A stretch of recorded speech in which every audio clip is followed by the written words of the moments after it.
अब श्री कृष्ण चंद समस्त बालकों के साथ खेल खेल रहे हैं। कहां? ब्रह्मांड घाट। गोकुल में है ना ब्रह्मांड घाट। सखा गोष्ठी बना रहे हैं, छोटी छोटी अंजुली में सब भर भर के रज लाते हैं। कोई छोटे छोटे खंभे, कोई घर, ऐसे सब बना करके खेल रहे। श्री रामा ने बहुत सुंदर घरौंदा बनाया। प्रभु बनाते हैं पर वो बन ही नहीं पा रहा, बार बार विकल हो जाते हैं। बलराम जी से कहते, दाऊ दादा मेरा घर क्यों नहीं बनता, देखो इनका बन गया। देख लो कौन है जो अनंत ब्रह्मांडों को एक पलक झपकते से निमेष कहते हैं, इतने में सृजन कर देते हैं अनंत ब्रह्मांडों का। वो गोप बालकों के साथ घरौंदा नहीं बना पा रहे। अन्य बालक ताली पीट कर हंसते हैं, श्री कृष्ण कुछ मुख उदास कर लेते हैं। फिर गीली मिट्टी लाकर गृह निर्माण, किंतु बन ही नहीं पा रहा। अत्यंत परिश्रम किया, बना तो फिर टेढ़ा मेढ़ा बना। बलराम जी कहते तू चिंता मत कर, मैं बना देता हूं, और साथ में लग करके बलराम जी बनाते हैं। बड़ी चिकनी मिट्टी, बनाते बनाते ऐसा लगा कि थोड़ा स्वाद भी तो लिया जाए, एकदम मलाई जैसी मिट्टी।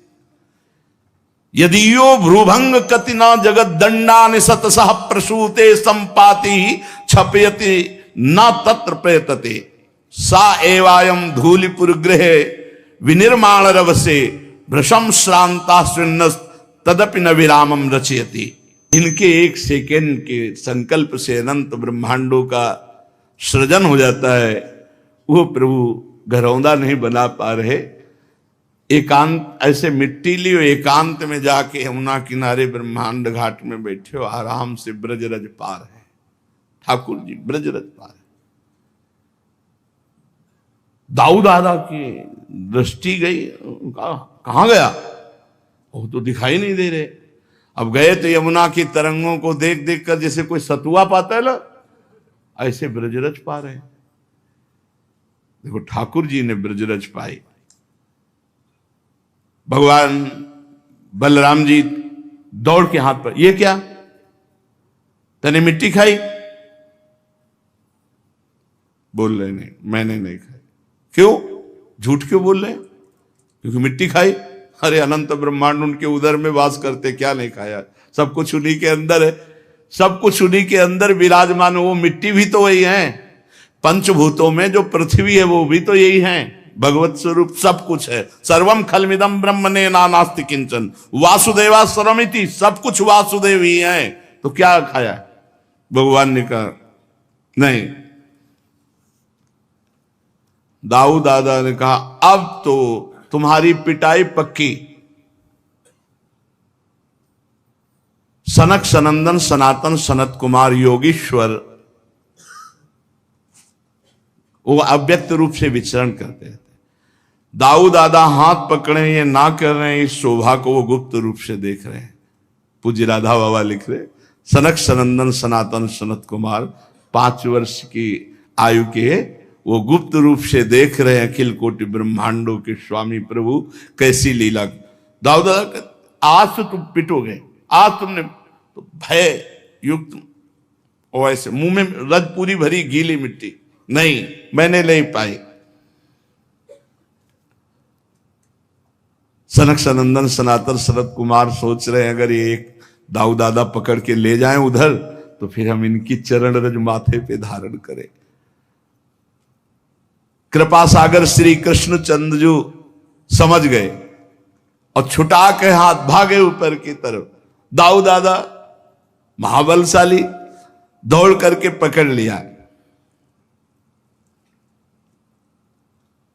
खेल खत्म, सब सखा अपने अपने घर जाओ। आज इसने जो गलती की है, मिट्टी पाएगा, पेट में कीड़ा हो जाएगा, इसको कष्ट होगा, आज मैया से पिटवाएंगे हम। भुक्त्वापि मृत्तिकाम मातुरग्रे किम वा वदेदयम इत्यक्षि रूपो चंदार्कौ साक्षिणो भ्रेमतुस्तदा। पकड़ा हाथ और घसीटते हुए लालजू को सब सखा घर ले गए। मैया मैया कहा था ना कि संभाल के रखना, एक क्षण चूक हो गई, देखो इतनी ढेर सारी मिट्टी गटक गटक के पाया है इसने ब्रह्मांड घाट से। भैया ने कहा चपल किमिदम दुश्चरित माचरितम, ए चंचल तूने अनुचित चेष्टा क्यों, मिट्टी खाने वाली चीज तूने मिट्टी क्यों खाई। अगल बगल दबा के बोले मातर ना किमपि, मैंने कुछ नहीं किया, ये ऐसे झूठ बोल रहे हैं। मृत्तिका मत्ति स्म भवान, तूने मिट्टी खाई है। काइदम वदति, ये कौन कहता है। सर्वे एव तो सो वयसा, तुम्हारी अवस्था के सब बालक कहते हैं। प्रभु बोले नाहम भक्षित वानम्बु सर्वे मिथ्या विशंसिना, मैंने तो मिट्टी खाई नहीं, ये सब झूठ बोल रहे हैं, ये सब झूठ बोल रहे हैं। तो तवाप्यग्रजा सोयम व्यंजयंती तत्र किम वदिष्यसि, तुम्हारे बड़े भाई अग्रज बलराम जी कह रहे हैं ये भी झूठे बोल रहे हैं। यदि सत्य गिरस्तरी समक्षम पश्चिमे मुखम, यदि दाऊ दादा की बात पर, समस्त गो बालकों की बात पर विश्वास है तो आप मेरे मुख को देख लीजिए, आपके सामने है। मेरा विश्वास नहीं तो देखो मेरे मुख को, अच्छी बात है, खोल अपना मुख, मैं देख लेती हूं कि तू सच्चा है या तेरे सखा और दाऊ दादा। श्री कृष्णचंद्र के मुख की परीक्षा करने चली। अनंत ब्रह्मांडपति भगवान श्री कृष्ण ने जननी की आज्ञा का पालन करते हुए अपने श्रीमुख को खोला। जेव ही मुख खोला तो यद्देवं तरहि व्यादेहीत्युक्तः स भगवान हरि, व्यादत्ता व्याहत ऐश्वर्यः क्रीडा मनुज बालकः। खेल से मनुष्य बालक बने हुए भगवान श्री कृष्णचंद्र जी ने अपने मुख को खोला तो क्या देखा, मुख में छोटे से नंदनंदन के सा तत्र ददृशे विश्वम जगत स्थास्म चखम दिशा, साद्रिद्वीपाब्धि भूगोलम शवायविनिदुतारकम, ज्योतिश्चक्रम जलम तेजो नभस्वान देव च, वैकारिकाणि इंद्रियाणि मनोमात्रा गुणास्त्रयः। यशोदा जी ने जहां कहा कि मुख खोल, भगवान ने किया तो देखा मुख में चर अचर संपूर्ण विद्यमान, आकाश, दिशाएं, पृथ्वी, पहाड़, द्वीप, समुद्रों सहित सारी पृथ्वी, वायु, वैद्युत, अग्नि, चंद्रमा, तारा, ज्योतिष मंडल, तेज, पवन, जल, वैकारिक अहंकार के देवता, मन, इन समुद्रों सहित सारी पृथ्वी, वायु, वैद्युत, अग्नि, चंद्रमा, तारा, ज्योतिष मंडल, तेज, पवन, जल, वैकारिक अहंकार के देवता, मन, इंद्री, पंच तन्मात्रा, ये सब श्री कृष्ण के मुख में। जीव, काल, स्वभाव, कर्म, उनकी वासना, शरीर, विभिन्न रूपों में देखने वाला है सारा संसार, और ब्रज में ब्रजराज, और अपने आप को भी लाला के मुख में देखा। बड़ी शंका में पड़ गई, सोचने लगी कि ये कोई स्वप्न है या कोई माया भगवान की, कहीं मेरी बुद्धि को कोई भ्रम तो नहीं हो गया। नहीं, मैंने अपने बालक के मुख में देखा। नहीं, मेरे बालक के मुख में कैसे, नहीं, ये तो जन्म से कुछ न कुछ ऐसे दिव्य चमत्कार प्रकट हो रहे हैं। हमें लगता है कोई सिद्ध योगी है जो चित्त, मन, कर्म और वाणी के द्वारा ठीक ठीक सुगमता से अनुमान के विषय नहीं होते। सारा विश्व जिनके आश्रित है, जो इसके प्रेरक हैं और जिनकी सत्ता से इसकी प्रतीत होती है, जिनका स्वरूप सर्वथा अचिंत है, उन प्रभु को मैं प्रणाम करती हूं। ये मैं हूं, ये मेरे पति ब्रजराज हैं, ये मेरा लड़का है, मैं ब्रजराज की समस्त संपत्ति की स्वामिनी हूं, ये गोपियां गोधन मेरे अधीन है, ये मेरी कुमति है। ये यशोदा जी सोच रहे, मेरे भगवान एकमात्र आश्रय में, उन्हीं की शरण में हूं। ओहो, मैं जिन्हें पुत्र समझ रही हूं तो साक्षात भगवान है। जब श्री कृष्ण के तत्व को यशोदा मैया समझने लगी तो वात्सल्य ने तुरंत डांट लगाया ज्ञान शक्ति और ऐश्वर्य शक्ति को, यहां से तुरंत चलो, हमारा राज्य है, तुम यहां कैसे प्रवेश कर गए। तुरंत वो घटना एकदम हटी और वात्सल्य भाव छा गया। अरे मेरे दुलारे लाला, अरे मेरे प्यारे लाला, दुलार करने लगी मैया। और उनको ऐसा लगा कि मेरी निगोड़ी आंखों का ही कुछ दोष है, मेरी आंखों में पता नहीं क्या हो जाता है, क्या क्या दिखने लगता है, और मेरे लाला और हृदय से लगा लिया। महाराज परीक्षित जी ने पूछा, हे परमहंस शिरोमणे, ये नंद बाबा और यशोदा मैया ने ऐसी कौन सी साधना की, तपस्या की, जिनको स्वयं सच्चिदानंद भगवान से ऐसा सुख मिल रहा है। भगवान उनका स्तन पान कर रहे हैं, वो भगवान को डांट रहे, हे मुख खोल। भगवान भयभीत हो रहे, जिनसे काल भी थर्राता है, जिनके भय से सूर्य तपता है, वायु चलती है, यम अपना कार्य करते हैं, वही भगवान यशोदा जी के भय से कौन सा तप किया ऐसा।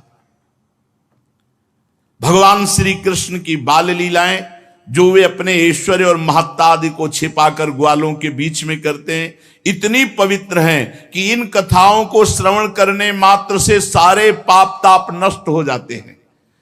त्रिकालदर्शी सिद्ध महापुरुष भगवान की लीलाओं को सुनते हैं और गाते हैं। वे ही लीलाएं देवकी वसुदेव जी को बिल्कुल देखने को नहीं मिली, और नंद यशोदा जी अपार सुख लूट रहे, इसका क्या कारण है। तो श्री सुखदेव जी ने कहा, परीक्षित, नंद बाबा पूर्व जन्म में एक श्रेष्ठ वसु थे, उनका नाम द्रोण था, और उनकी पत्नी का नाम था धरा। उन्होंने ब्रह्मा जी के आदेश का पालन करने के लिए बहुत काल तक कठोर तप किया। ब्रह्मा जी उन्हें आदेश किए थे सृष्टि रचना के लिए, तो उन्होंने कहा कि जब हम पृथ्वी पर जन्म लें तो हमारी संतान स्वयं सच्चिदानंद भगवान हो। ऐसा कठोर तप करके आशीर्वाद मांगा, और हम उनकी अनन्य प्रेममयी भक्ति से युक्त हों। जो अनन्य प्रेममयी भक्ति संसारी प्राणियों को दुर्गतियों से पार करके महाप्रेम सुख प्रदान करती है। ब्रह्मा जी ने कहा ऐसा ही होगा। वही यशस्वी भगवान में द्रोण ब्रज में नंद बाबा के रूप में और उनकी पत्नी धरा यशोदा के रूप में हुई। अब इस जन्म में जन्म मृत्यु के चक्र से छुड़ाने वाले जनार्दन भगवान उनके पुत्र हुए। विशेष कृपा इनके ऊपर, ये महाप्रेम में उन्मत्त रहते हैं। ब्रह्मा जी की बात सत्य करने के लिए भगवान श्री कृष्ण बलराम ब्रज में रहकर समस्त ब्रजवासियों को अपनी बाल लीलाओं से आनंदित करते हैं। एक समय की बात है, नंद रानी यशोदा जी घर के दासियों को दूसरे कामों में लगाती थी, और जो लाला का भोग वो स्वयं अपने हाथ। तो आप लाला को मक्खन खिलाने के लिए अपने कर कमल से दही मथ रहे हैं। ये दामोदर मास की ही लीला है, जो एक कार्तिक मास है, इसे ही दामोदर मास कहते हैं। शायद आज पूर्ण हुआ या कल पूर्ण हो गया, कल पूर्णिमा हो गई। हाँ, तो ये भगवान की बड़ी भक्त वश्यता की लीला है। भक्ति के महान प्रभाव का इसमें दर्शन है कि जिनका नाम जड़ चेतन ग्रंथ का भेदन कराकर सच्चिदानंद स्वरूप उन भगवान को माता बंधन युक्त कर देती है। आप दही मथने लगी लाला को नवीन नवनीत पवाने के लिए, और जो जो भगवान की लीलाएं अभी तक गाई गई वो सब चिंतन करती जाती हैं बाल कृष्ण की। दधि मंथन करती हैं भगवान के नाम स्मरण करते हुए, उनकी लीला स्मरण करते हुए, उनके गीत गाते हुए। यह है सेवा पद्धति।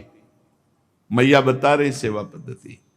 शरीर से दधि मंथन सेवा कर्म हो रहा है और स्मरण नाम और लीला का हो रहा है। वाणी से बाल चरित्र गायन कर रहे हैं। यही है शुद्ध भगवान की भक्ति। शरीर से सेवा, मन से मनन और वाणी से कीर्तन गुनगुनाते। ये हमने महापुरुषों को भी देखा। जैसे श्री जी की रसोई अमनिया कर रहे, तो वाणी से कोई न कोई पद चल रहा है, शरीर से सेवा हो रही, डूबे हुए है। अगर केवल सेवा हो रही और शरीर से सेवा हो रही और मन से विषय चिंतन कर रहे, नाम जप नहीं कर रहे, तो आपको सेवा बोझा लगने लगेगी। अरे सेवा बहुत बड़ी वस्तु है। मन अगर उसी सेवा का चिंतन करने लगे और वाणी नाम जप करने लगे, तो देखो आपके अश्रु आने लगेंगे सेवा करने में। मैया अपने हाथ से लाला के लिए सेवा, ये बड़ा सौभाग्य है। जिनको ये भाव रहता है कि हमारे हाथ से कुछ भोग लग जाए ठाकुर जी का, हमारे हाथ से ठाकुर जी की कोई सेवा बन जाए, ऐसा भाव चाहो, तो कोई क्या, अपने घर में ठाकुर विराजमान करो, आठों पैर सेवा करो, दुलार करो, अपने संग सुलाओ, अपने संग उठाओ, खवाओ पियाओ, अपने ठाकुर जी है, रोज दुलार करो। स्थूल कटिभाग में रेशमी लहंगा पहने हुए मैया, ऊपर से चुनरी, और मैया इतने वात्सल्य में रहती है कि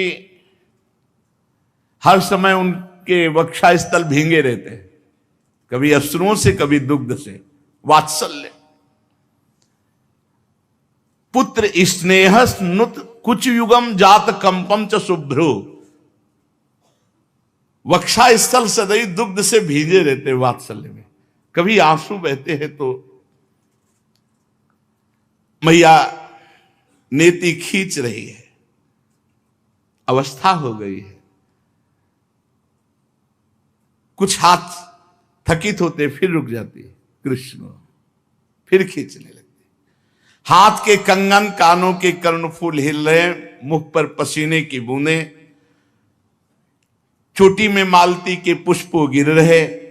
सुंदर भौहों वाली यशोदा मैया लालजू के चिंतन करते हुए दही मथ रही। अब इनका चिंतन करोगे तो फिर ये तो उपस्थित हो ही जाएंगे। आ गए, मैया मुझे दुग्ध पान कराओ अपना। हे इतना बड़ा हो गया फिर भी दुग्ध पान नहीं, मैया मुझे दुग्ध पान कराओ। यद्यपि माता के हृदय में अत्यंत वात्सल्य, आनंद, नहीं अभी तू अभी बैठ, पहले दही मत ले, मथानी पकड़ ले। हो गई साधना, साधना हो गई, रुक जाओ। अब साध्य को दुग्ध पान करा के उसका स्वाद लीजिए। अब साध्य का स्वाद लीजिए। हृदय में लीला की सुख की स्मृति, हाथों से दधि मंथन, मुख से लीला गायन। तो मां मां पुकार करके नजदीक आ गए। मैया तू बड़ा चपल है, बड़ा चंचल है, अरे मथानी छोड़ दे। चढ़ गए, गोद पे चढ़ गए। नहीं भालेगा, अपने अमृत में वक्षा स्थल से दुग्ध पान कराने लगे और मुस्कुरा मुस्कुरा करके लाला के मुख की तरफ देखे। धन्य है, धन्य है। ब्रह्मा जी को भी वो सुख नहीं प्राप्त है जो यशोदा मैया को।